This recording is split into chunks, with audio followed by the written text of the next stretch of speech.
What I love about automation the most is bringing my ideas to fruition in designs. Even if you're not trying to be unique, you could try to recreate real cars in this game, and it's just so much fun. With either option that you try to go with, my most favorite part of this is always the design aspect of automation. And modding is a very big aspect of this game, to the point I really do feel that it is keeping the game alive with just the awesome things that are available for it. I even for some reason thought that there was a VR mod that was out a while ago. Turns out I was wrong, but I did ask on my Discord about it. I was met with some resistance around like, why would you want VR for automation? What would it do? And then I just mentioned, imagine checking a car out like it was IRL. Then they came round. So whenever I make a fantastic car that I just have an affinity for the way that it's turned out design-wise, I love to try it out. I find myself really lucky that BeamNG instead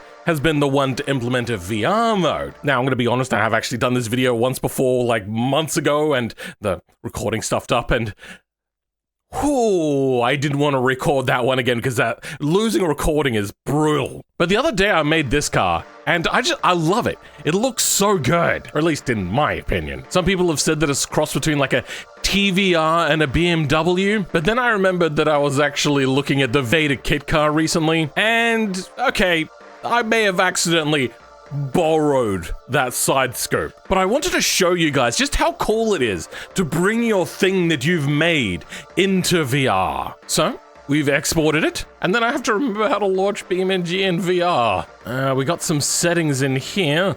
So I think I have to have the game open first, and to turn it on, it's Control Numpad 0. Oh, also understood. Oh, you know what? I don't have Steam VR open. But nothing is. Maybe I have to launch into the game first. Since I'm going to be looking at a car, I'm going to go to the showroom. Control 0. Understood. It doesn't seem to be working. Damn, I have had this working before. I made a video on it. I know it works. I just don't remember how. Developer settings. Now I'm starting to remember. Thank you to Sir Reels for this one. Yeah, very helpful. And not under developer settings like this person said, just under regular settings, we've got OpenXR. Set Steam VR as OpenXR runtime. Okay, let's hope that that has solved all my issues. Okay, I've relaunched the game. Oh, come on. Really? Oh, hey, there we go. I'm just realizing this is gonna look a little bit weird to you guys. If you do have motion sickness problems, one of the good ways to be able to help with this is to have it further away if you're holding it on a phone, or to like make it a smaller window. That generally helps with motion sickness when it comes to VR. I am sorry, this episode is not for everyone, but for those of you that do have VR or want to have VR, hopefully this will kind of maybe show you as to why you may want this. Then I'm about to do absolute vomit inducing. I'm gonna free cam it. You know what, that's actually not so bad.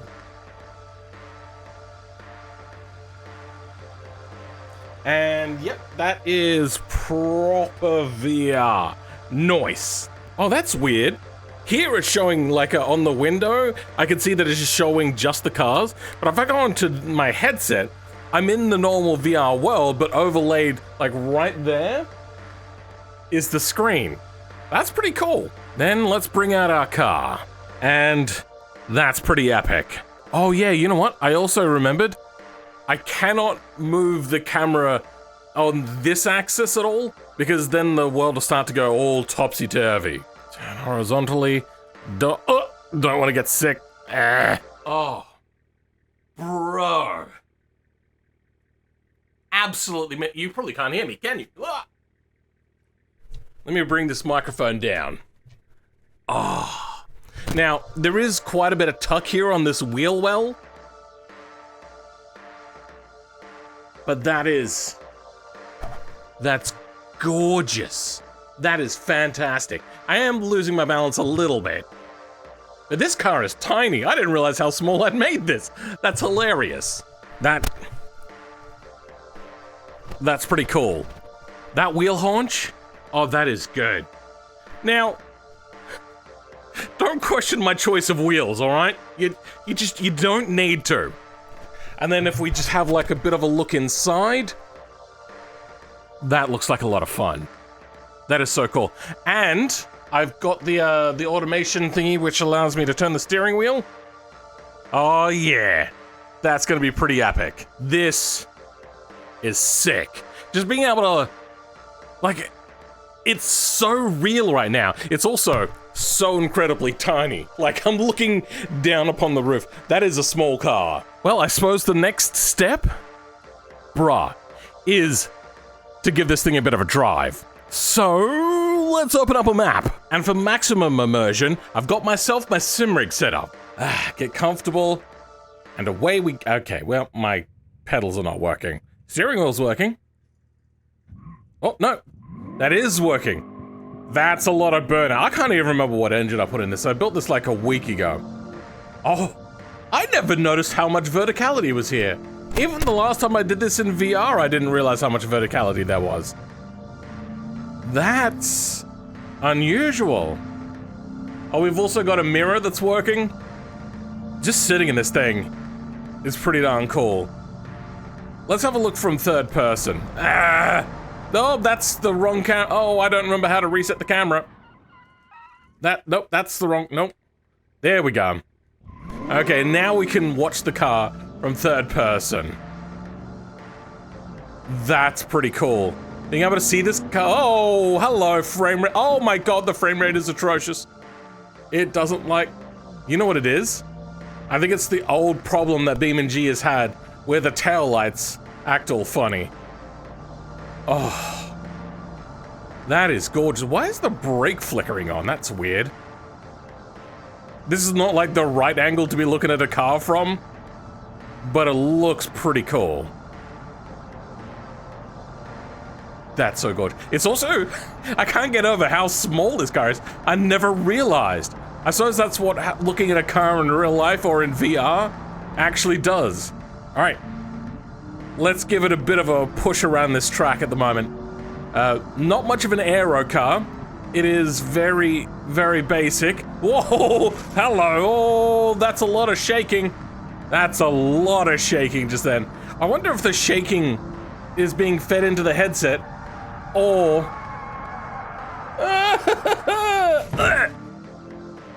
That sucked. This feels so good. Being able to drive this car that I made, and my UI stopped working there for a minute, that was great. No, there is ABS, it's just not working particularly well. I gotta say, BeamNG in VR, if you got the rig that can handle it, so good. It's just, it's the meat and potatoes. Is it brilliant? Is it the best thing ever? No, it's no Fragua or Cordon Bleu or whatever ritzy arsehole French thing you can think of. But it's just good. It feels good. You feel happy. It gives you what you want. It's so cool, especially in your own car. Being able to, like, fully experience your car, not just looks-wise, which is pretty cool, but then being able to, like, even feel more immersed in this car that you've created. Now, I didn't put a whole lot of attention on the interior when I was making this, because I wasn't actually expecting to do this in VR. But I was like, you know what, I love this so much, I'm gonna redo the VR episode just so that I can experience this car in VR. And I have a reason to do it as well, because taking out the VR headset can sometimes feel a little bit cumbersome. If you don't have a VR headset, you don't realize that you don't use it very much unless you're like really full bore into it. It is an immersion thing more than anything else for me, at least. Oh, drifting my car. Okay, this is cool, but I want to try a different map now. There we go. That's right. I'm gonna do a Laguna Seca lap. Because I want to experience this car going through the... corkscrew. I don't know how I managed to mess up one of the most famous corners of all time in racing. Now, I'm not going to be doing a timed lap here, just a lap to have a little bit of fun. And coming down to T1, see the braking lines on the road, get it turned in, This is a very good handling car as well, by the way. It's very oversteery, but that's kind of the way I like it. It sounds like a V8 we got under here. So I'm just gonna go with that. You know what it is? I think I was creating something very similar to the BMW 4.4 liter V8, just for the hell of it. I think it has about 470 horsepower or something like that. 350 kilowatts is what I think I gave it. Though, you know what, I'm probably actually very wrong. Naturally aspirated, of course, no turbos. You can see that there's no boost gauge! Oh, Jesus. Shifted down a little too early. This is a lot more vertical in VR. I don't know why it feels so much more vertical, but it does. I think part of it is I'm not in a motion rig, so I'm not... Oh no, I am tilting upwards because the camera is tilting with the car itself. Now here comes the corkscrew in my kit car Vader ass looking thing, little TVR-esque, and that verticality of going down. I think that could only be made better with a motion rig as well, which is something I want, but I don't want to spend the money to do it, and I don't want to get into the technicalities of doing that. I already do enough technical stuff with BeamNG modding. I don't want to have to make like a custom motion rig system. Oh, hello. That's gone poorly. Oh dear. I don't know what I just knocked over, but I knocked over something apparently. Now this is something I have yet to do. Some of you may recognize this and some of you may not. This is Pikes Peak. Probably my most favorite track, then followed by like Laguna Seca, kind of your Nordschleife tracks, but this one I just really, really love, because I love road circuits, they're just so cool. So, bringing one of my more favorite cars of recent times, and taking it up this hill in VR as well at the same time. Oh, God, being able to enjoy something you've made on the track that you love in VR as if it was almost real. Manual speeds engaged. I don't think I have any like stability control or anything, so we're just gonna be driving full speed. Oh, the clip-in of trees is horrendous. That's pretty bad. But that feels good. Oh, hello. Oh, the clip-in of trees is terrible. Oh my God, that is atrocious. I gotta find if there's an update to this map, because that has always been a little bit of a problem. I wonder if they fixed that in the latest versions. We also will eventually have some, yep, we can already see them, some trees, material thingies on their end as opposed to being horizontal. It's a bit weird. Okay, you know what? These trees on the track thing are getting to be a bit much. They're just all over the place and they're not going away until like meters away.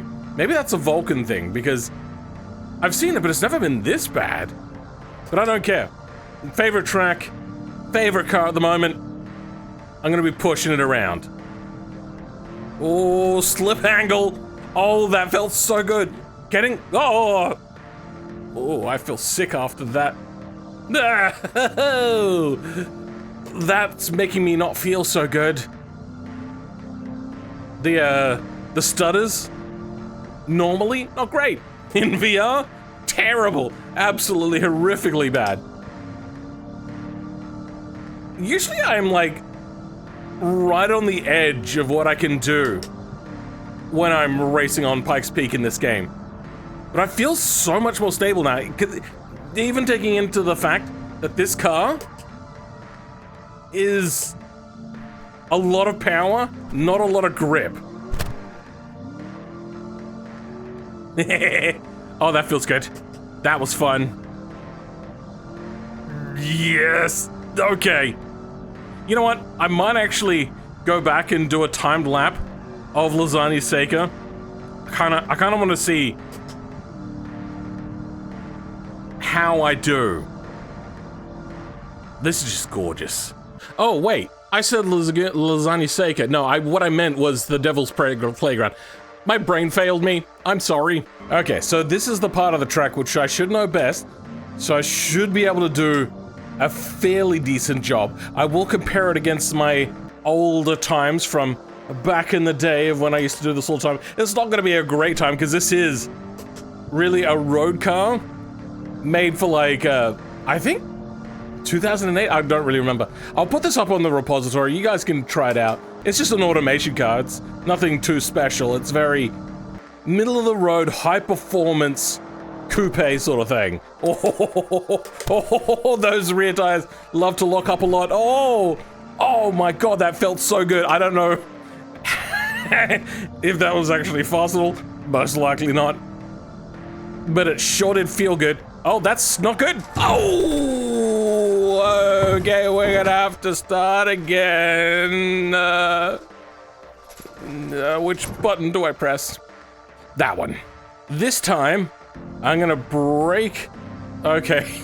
I may have a little bit too much rear brake bias.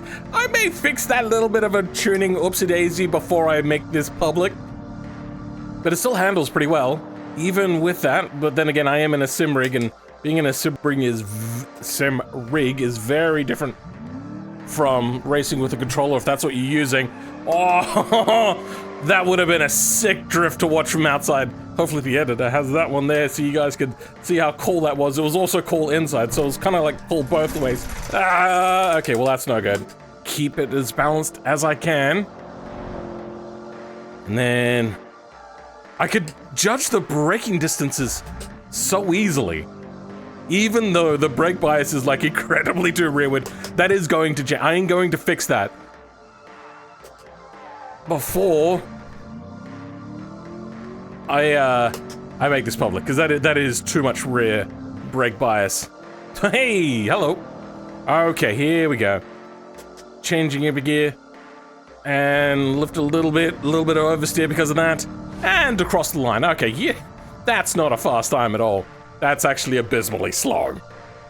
Well, there it is on the leaderboard of my old times. Let's try something else. That is gorgeous. Okay, well there's no shadows, but you know it's still pretty gorgeous. Guys, I'm about to experience it in real life, because VR is basically real life. Oh, that is so good. God, I love this mod so freaking much. It's like I've almost got the real thing. It's just really, really cool. Now I know, yes, I can go and I can play something like Assetto Corsa, and that has VR, and you can put all the cars you want in it. But this is something I made. It just feels so much cooler. Oh, no way. That is so... I was just cycling through the cameras. I was going to go to third person, but I love this way too much. Now, my seating position is a little bit bad, so let's try control numpad 5. Okay, I'm still really low, but I can see. Now, this is actually, if you're wondering what these portholes on the side are, these wheels used to be so small and the tires were so underdeveloped that they couldn't figure out how to, because going at the same speed as a normal car, they would have to spin faster because they're smaller, you get that idea. The tires would pull off of the rim, and it was really hard to see the tires from in here. So they had these little portholes, which I don't have modeled, unfortunately, as you can see. And so then they could keep an eye on the tires tearing themselves G-force-wise off the wheels. The 70s was a scary time. The steering wheel is just kind of in the wrong place. But this is a lot of fun right now. You guys will be watching probably most of this from the exterior. But just know I'm enjoying myself a lot. That's a lot of RPM to have to rise up. There we go. Hopefully that was the top RPM. I have no GUI turned on at the moment, no UI. The whole actual screen is GUI. I don't know, I'm an idiot. You get the idea. And, I'm kind of a little stumped for words every single time I go into VR, because it always just... This was the dream in the 90s. When they first started talking about virtual reality, this is what they were kind of imagining. Though they were imagining a little bit more sci-fi, like if you get cut in the game, you get cut in real life sort of thing. But this is still so cool. graphics are much better than the 90s as well, so there's that. All the way up through the rev range. This is just gorgeous. Gorgeous, like my channel members. And how do my channel members? That specifically includes the Roketic, the Crown Priest, who is a top-tier channel member. For everyone else, though, I'll catch you all next time. Goodbye.